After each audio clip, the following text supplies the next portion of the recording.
Esse é o Mundo em Revolução e nós vamos falar agora sobre a situação da Ucrânia. Hoje, dia 25 de junho de 2025, 9 horas da manhã aqui no Rio de Janeiro, 3 da tarde lá em Kiev, no momento que eu gravo esse vídeo. E tivemos um grande ataque ucraniano contra várias instalações russas aqui em Kazan, Taganrog e também aqui na região da Crimeia, tá? Embora tenham sido ouvidas explosões aqui próximo da ponte da Crimeia, a ponte da Crimeia não foi o alvo, né? Na linha de frente, mais uma vez, nenhuma mudança significativa. O grande assunto que todo mundo está discutindo hoje é a reunião da OTAN lá em Haia, na Holanda, né? O Trump participou, o Trump se encontrou com o Zelensky, mas a gente não teve nenhuma declaração sobre isso. Com relação à declaração da OTAN em si, aumentaram a participação mínima em gastos de segurança na Europa de 2% para 5%. Isso foi aprovado por unanimidade, todos os países adotaram 5% agora. Isso é uma coisa positiva, não tenha dúvidas, né? Agora, ficou faltando entender qual é o posicionamento do Trump. O Trump se negou a participar de um congresso que seria OTAN-Ucrânia, né? Um subconjunto OTAN-Ucrânia. Então ficou só a reunião da OTAN mesmo, mas ele teve um encontro com o Zelensky. Vamos ver o que pode ter surgido disso daí, né? Vamos falar sobre essas e outras notícias em detalhes. Essas notícias foram sugeridas por Quanto o Irmão do Lula Ganha do Sindicato, Captcha do W Revolving e várias outras pessoas. Obrigado aí ao pessoal que sugeriu notícias lá no nosso site, no wrevolving.com. E obrigado a você que está assistindo o nosso vídeo. Se você gosta do nosso conteúdo, por favor, deixe o seu like e se inscreva aqui no canal, né? Pois bem, então de ontem para hoje a Rússia lançou contra a Ucrânia mais uma vez 71 drones tipo Shahid e de outros tipos. A grande maioria deles foi derrubada, inclusive tem uma imagem muito bacana aqui do momento em que um drone é destruído nos céus da Ucrânia por um F-16 ucraniano. Aqui o F-16 passando aqui embaixo, o drone destruído. Então, esse é um dos exemplos aí, mas vários foram destruídos, né? A maior parte de forma mais simples, mas os F-16 têm ajudado a fazer a patrulha aérea da Ucrânia também, né? Agora, o que chamou atenção foram os ataques ucranianos de drones contra a Rússia. Então teve drones na Crimeia, Rostov, Saratov, Taganrog e Kazan. Um monte de drones foram reportados, né? Explosões e incêndios aconteceram. Taganrog, uma refinaria de óleo, pegou fogo. No Tartastão, ou seja, em Kazan, uma fábrica de drone está sob ataque. Então a Ucrânia continua fazendo ataques aqui com drones nessa região. Vamos ouvir um pouco aqui.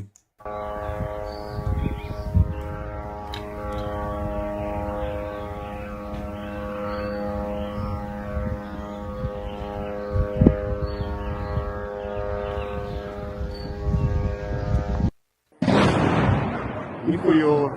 Какая ложка сработала нормально. Еще летят. Еще летят, еще. Вон, блядь, со спины летят, слышишь? Вон, летят у нас за спиной. Заходи домой. Заходи за стену, Клавиш. Bom, eu não vou tocar todo o vídeo aqui, mas deu para perceber que tem barulho de drones, né? Os drones atingindo alguma coisa, pegando fogo ali. Logo no início aqui aparece, o cara pixelou a imagem para não dar dica de onde é que é isso daqui, mas a gente sabe que é na região de Rostov, onde foi atingida alguma coisa com drones. Claramente são drones aqui, né? Então a gente ouviu o barulhinho aí da mobilete, né? O barulhinho de mobilete dos drones. Algumas explosões foram reportadas na região de Kerch. Então, nessa região aqui, onde fica a ponte da Crimeia, houve vários alertas, a ponte chegou a ser fechada, foi reaberta, mas não consta que ela tenha sido alvo de nenhum ataque, né? Ao contrário, o mais provável aqui é que tenham sido defesas antiaéreas atacadas na região da ponte da Crimeia, pode ser esse o ponto, né?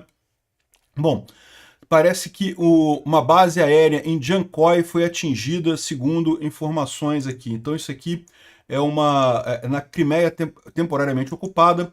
A gente tem aqui em Jankoy é este ponto aqui, né? Aqui a gente falou que teve explosões aqui em Kerch, mas também Jankoy, que é essa cidade aqui, é uma cidade muito estratégica, né? Você vê que tem várias ferrovias e rodovias chegando aqui em Jankoy, forma um grande hub de transporte aqui, e tem bases russas ali. Então isso daqui seria o relato de lá.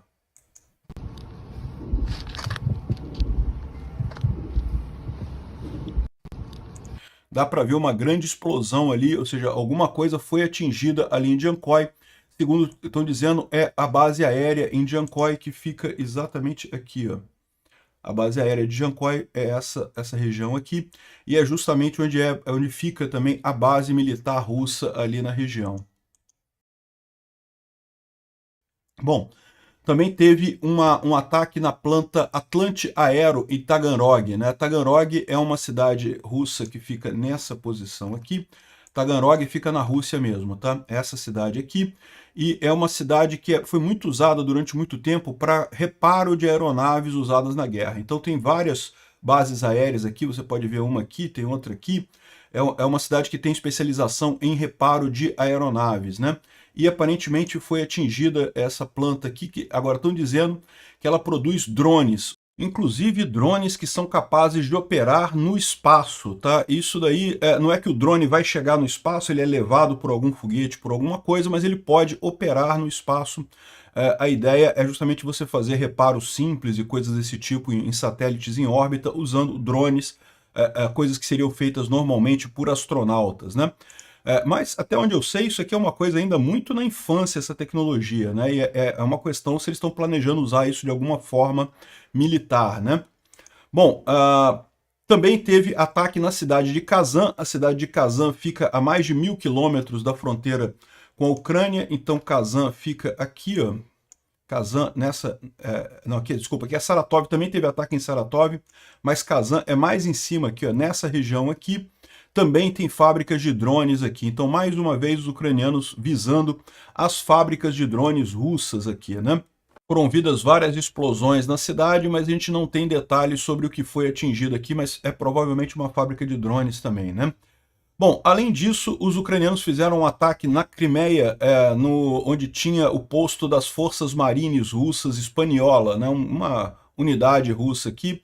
O próprio pessoal russo aqui está filmando o ataque que foi feito, e né, o que foi atingido e coisa e tal. Não sabemos se teve mortes nisso daqui, mas certamente a base de comandos aqui dessa força, desse destacamento marine russo, foi eliminado lá na Crimeia, né? Além disso, a gente tem a informação sobre um dano causado na fábrica de Bolhov, planta de semicondutores de Bolhov, né? Uma empresa que fornece chips e circuitos integrados para os russos, principalmente chips para os tanques T-72 e T-90, e também mísseis Iskander, Ra-101, Kinjal e coisa e tal. Então essa fábrica foi atingida alguns dias atrás, e agora a gente tem a imagem aqui de que realmente ela foi atingida e tem vários buracos no teto aqui, deve ter causado um estrago muito grande lá dentro. Excelente notícia isso daqui, né? Bom, outra coisa, teve explosões também em Zabakalsky Krai. É lá no leste da Rússia. Isso daqui provavelmente é derivado daqueles incêndios que estão acontecendo por lá, né? Como eu falei já no vídeo de ontem, está havendo um grande incêndio florestal lá no leste da Rússia. Oficiais atribuem isso a grama seca explodindo, mas as pessoas ouviram pelo menos 50 explosões. De qualquer forma, eu acho que é longe demais para os ucranianos usarem drone, a menos que tenham feito alguma operação especial com drones sendo lançados a partir da Rússia mesmo, né? Para vocês terem uma ideia, essa região aqui, ó, fica basicamente depois do lago, aqui, ó, Zabakalsky Krai, é essa região, é a região de Chita. A gente falou ontem dos incêndios grandes que estão acontecendo aqui. Então, assim, é muito longe da Ucrânia para um drone ir de lá para cá.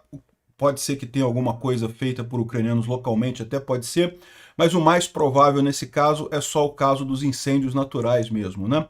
Inclusive, os russos estão reclamando muito, isso aqui é mais imagem do incêndio, os incêndios em floresta que estão acontecendo lá, vários quilômetros quadrados de coisas estão pegando fogo, e o pessoal russo está desesperado aqui, porque né, tá chegando perto de postos de gasolina, talvez as explosões que eles estão ouvindo são essas, né? Mas não consta que isso daqui seja alguma atividade ucraniana. O Polevolan ainda não publicou as cartas dele, mas a gente sabe que não teve nenhuma grande mudança na linha de frente de ontem para hoje. E, finalmente, a gente tem informação de que os ucranianos estão voltando a usar o Bayraktar. O TB2, foram feitas alterações nele, e ele agora está muito mais capaz de resistir à guerra eletrônica russa, né? Isso é uma coisa que acontece com frequência, essa briga entre os drones e a guerra eletrônica. O Bayraktar, no início dessa guerra, foi fundamental, foi muito usado pelos ucranianos para atingir os russos. Mas daí os russos conseguiram mecanismos para interromper, para fazer guerra eletrônica, para derrubar o Bayraktar com guerra eletrônica. E conseguiam derrubar todos. Então a Ucrânia meio que parou de usar esses drones da linha de frente, porque era basicamente perder o drone se usasse. Agora fizeram alterações no desenho, no projeto do drone, e agora ele está mais resistente, voltou a ser usado pelos ucranianos. É um drone muito bom, porque é um drone bombardeio, né? Ele lança bombas sobre os russos, e ele é muito capaz, tem uma autonomia muito boa, e é barato, é relativamente barato, né? É lógico que a gente não está falando aqui de barato para mim ou para você, que somos civis, mas barato em termos de equipamento militar no final das contas, né? Aquela imagem que a gente mostrou ontem de um barco russo sendo destruído ali na região de Kherson foi feita exatamente com um Bayraktar, né?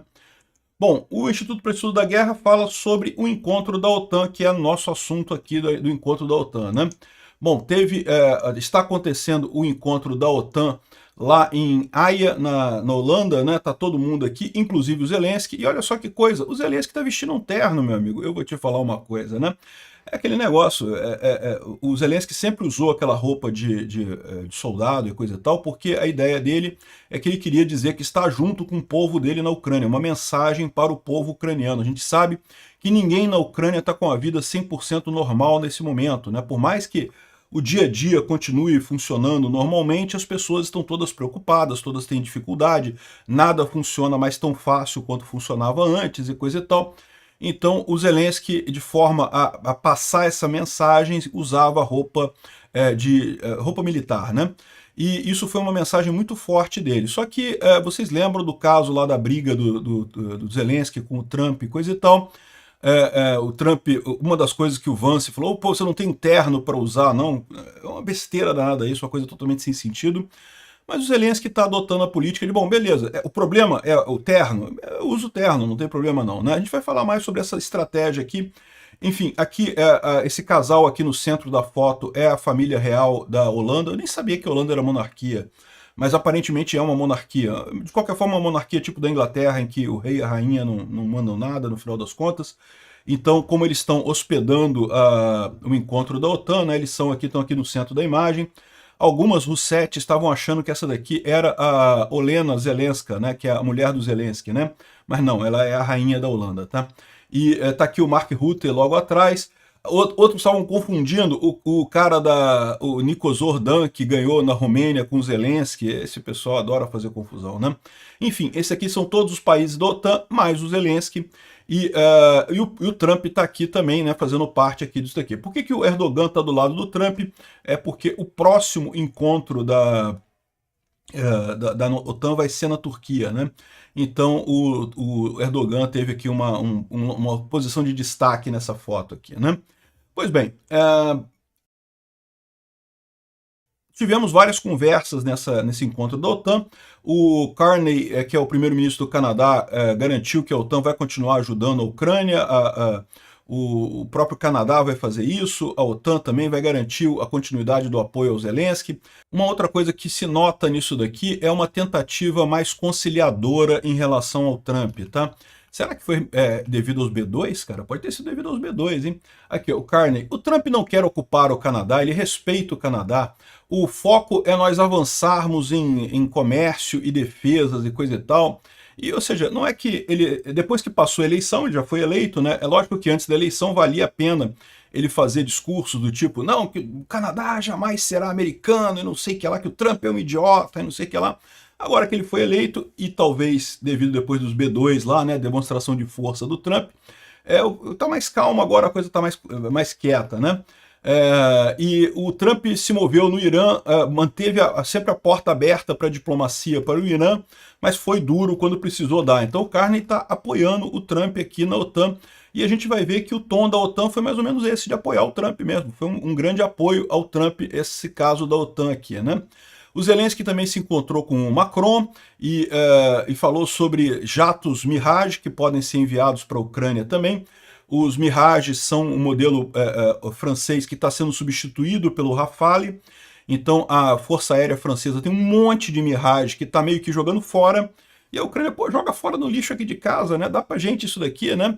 Da mesma forma que os ucranianos aprenderam a pilotar o F-16, vão aprender a pilotar o Mirage também, e vai acabar que os pilotos ucranianos vão ficar super capacitados nessa guerra, né? Porque estão aprendendo a guiar qualquer tipo de aeronave do Ocidente no final das contas, né? E também foi dada uma atenção especial à questão dos drones feitos pelo Irã e usados pela Rússia contra cidades ucranianas, o Shahid, que certamente são um problema, né? Bom, também tivemos novidades da Inglaterra, a gente já tinha falado sobre isso no vídeo de ontem, mas a novidade que a gente tem aqui é que esse apoio para atualizar as defesas antiaéreas da Ucrânia será feito com dinheiro russo que está na Inglaterra. Então já mais uma parte do dinheiro russo que está na Inglaterra vai ser usado para isso, né?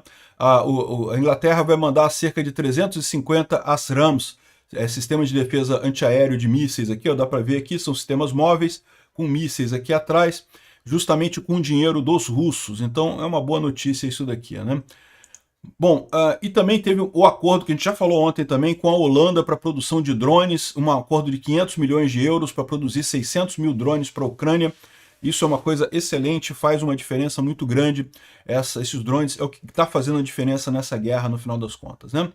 Agora, pois bem, começou o acordo e uma coisa que chamou a atenção de todo mundo foi aqui foi o início do acordo, o momento que o Trump chegou lá no acordo, né? Então ele primeiro falou com o primeiro-ministro da Holanda, que é quem está recebendo esse encontro da OTAN, e logo em seguida falou com o Mark Rutte, que é o atual comandante da OTAN, né? E muita gente achou o Mark Rutte muito prestativo com o Trump, né? Abraçando o Trump, muito feliz e rindo e não sei o que lá, e elogiando o Trump o tempo todo.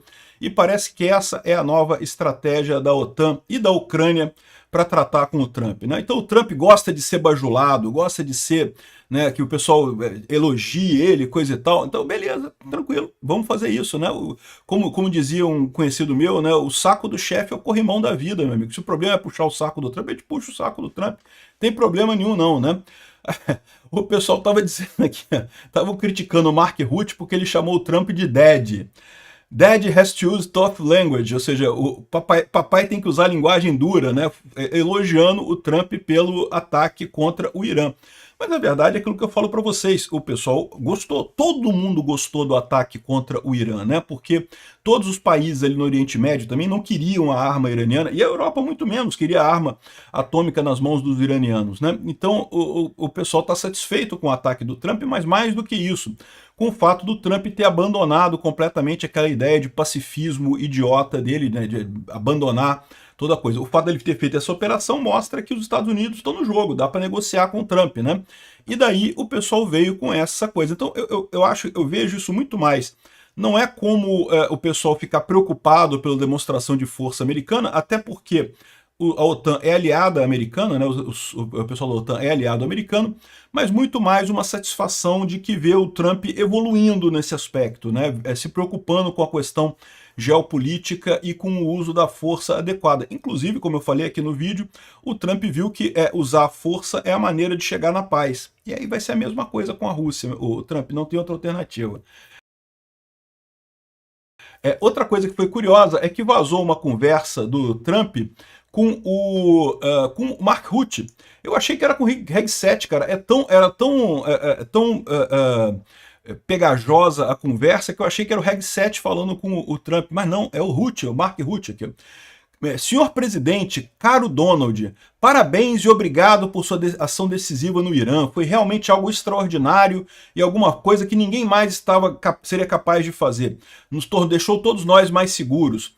Você está indo agora voando para um novo grande sucesso, o encontro em Haia essa tarde, né? Então ele mandou antes do Trump viajar, né?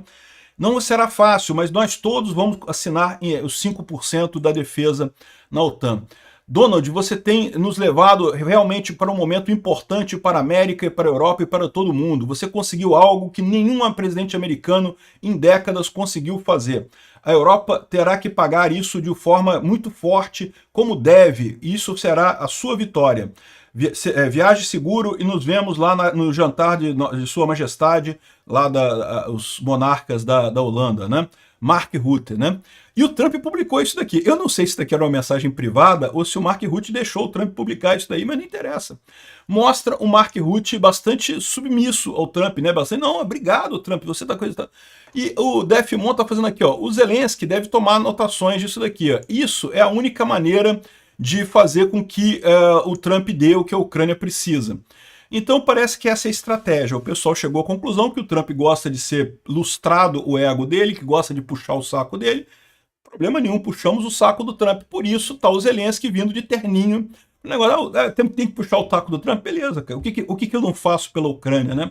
O que a gente não faz pelo povo ucraniano, né? Ele sempre usou o traje militar como uma forma de se dizer do lado do povo ucraniano, mas se o que precisa é vestir um terno agora e puxar o saco do Trump, a gente veste o terno e puxa o saco do Trump, não tem essa não, tá tranquilo, tá suave, né?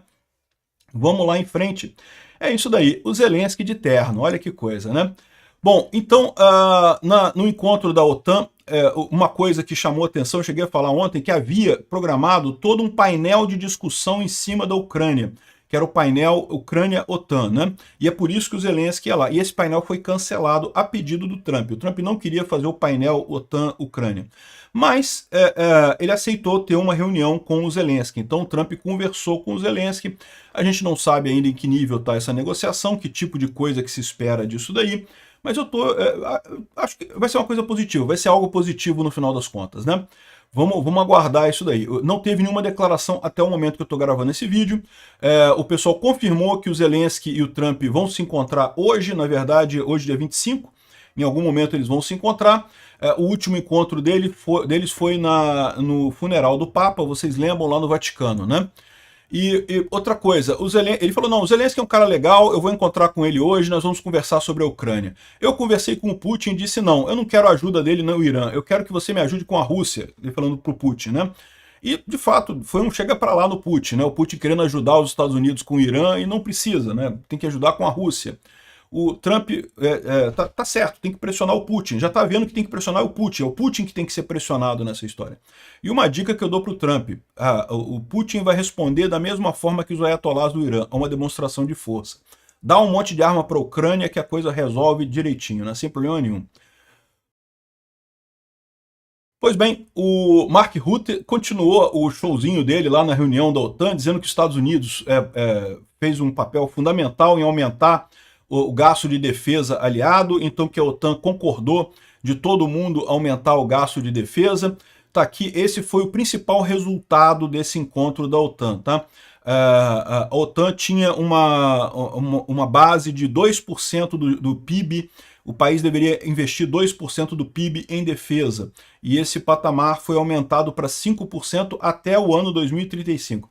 Parece que a maior resistência veio da Espanha, mas no final das contas acabaram cedendo e todo mundo vai aumentar em 5% aí o gasto militar. Isso é um aviso claro para a Rússia também, isso é um aviso claro de intenção. E agora, a grande dúvida que fica é a seguinte, porque havia uma proposta de que incluir nesse gasto militar da OTAN a ajuda à Ucrânia. Então os países poderiam usar nesse limite de gasto militar deles a ajuda que vai para a Ucrânia. E ninguém falou sobre isso, se foi aprovado ou não, mas eu espero que sim, seria uma coisa ajudaria muito a Ucrânia esse tipo de coisa, né? Bom, a próxima reunião da OTAN vai ser na Turquia, daí o Erdogan aqui do lado do Trump, né? Aqui tem a declaração do encontro lá em Haia da OTAN, mas não tem nada além disso, ou seja, as únicas coisas que estão firmes é justamente que os aliados se comprometem com 5% do GDP, e que o próximo encontro será na Turquia e em seguida será na Albânia, o seguinte será na Albânia. Então é isso daí, nenhuma novidade além disso. Não teve nenhuma declaração com relação à Ucrânia, muito provavelmente devido ao Trump não querer esse tipo de declaração, né? Outra coisa que o Trump falou, mais uma vez o Mark Rutte aqui, todo alegrinho com o Trump, coisa e tal. Que o Trump está falando aqui do Irã e de Israel, né? São dois garotos num ginásio brigando, eles estão brigando como loucos, você não pode parar eles, tem que deixar eles brigarem 2 ou 3 minutos, depois é mais fácil separar. Ele disse isso sobre o conflito Israel e Irã, né? E ele já usou essa mesma analogia para a Rússia e Ucrânia, né? Só falta agora ele perceber que a solução para a Rússia tem que ser a mesma que a solução para o Irã. Bom, o Zelensky deu uma declaração, teve uma entrevista antes do encontro de Haia, né, em que ele explica esse negócio todo aqui. Ele falando aqui, ó, o Trump me critica, se isso nos tornar mais próximo de terminar essa guerra, eu levo isso, não tem problema nenhum. Ele escolheu essa estratégia, eu não estou aqui para julgar a estratégia dele. A Rússia espera que as sanções não sejam impostas durante as negociações. O Trump precisa impor essas sanções agora. É a única maneira de fazer o Putin dizer, vamos então acabar com essa guerra. O Zelensky, o maior erro foi introduzir sanções na Rússia de maneira muito devagar. Isso deu tempo para o Putin se adaptar. Então, ou seja, as sanções elas sempre são colocadas aos poucos, isso é a estratégia, né?